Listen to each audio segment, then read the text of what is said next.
Party leaders are critical to their party's performance, and arguably have become even more so in an age in which voter loyalties have frayed and partisanship is on the wane.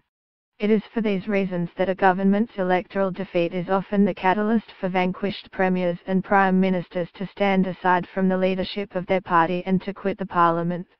This is not a legal or constitutional requirement, nor is it necessarily an expectation held by voters.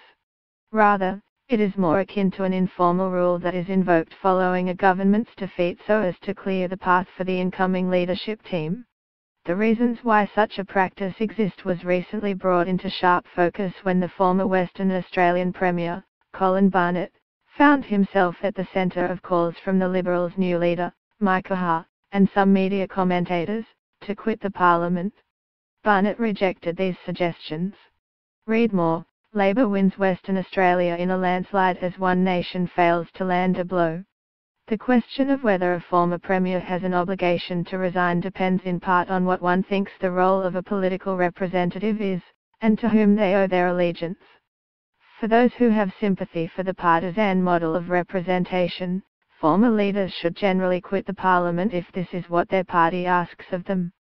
However, for those who subscribe to the view that elected representatives have obligations to the wider community, trustee model, or to the constituency that directly elected them, delegate model, then there is a much stronger case to be made for them serving out their full term, regardless of their former status within Parliament.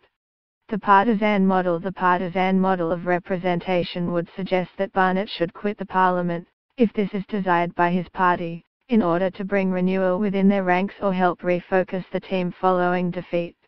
This model positions the elected member as agents of the party, who owe a duty to their party because of the support they received and the opportunities that their party provided for them. Elected members are expected to place the party interest ahead of personal interests. On these grounds, the Liberals have a strong case against Barnett remaining in Parliament. Barnett has not gone quietly into the night. Rather, he has caused the new leadership team embarrassment by arguing that his premiership was hamstrung by an underperforming second-term cabinet, some of whom remain in Parliament.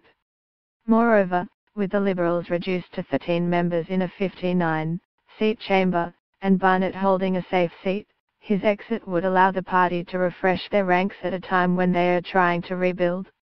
Barnett the trustee: if we treat Barnett as a trustee, then the logic favours that he should stay in Parliament until such time as his conscience moves him to quit. Under the trustee model, elected members are expected to be guided by their concern for the broader interests of the state. Once elected, the decision about how that member should serve these interests falls to the discretion of the member. On this basis, Barnett can reasonably argue that he is an experienced legislator who still has much to contribute to the Parliament and to the state.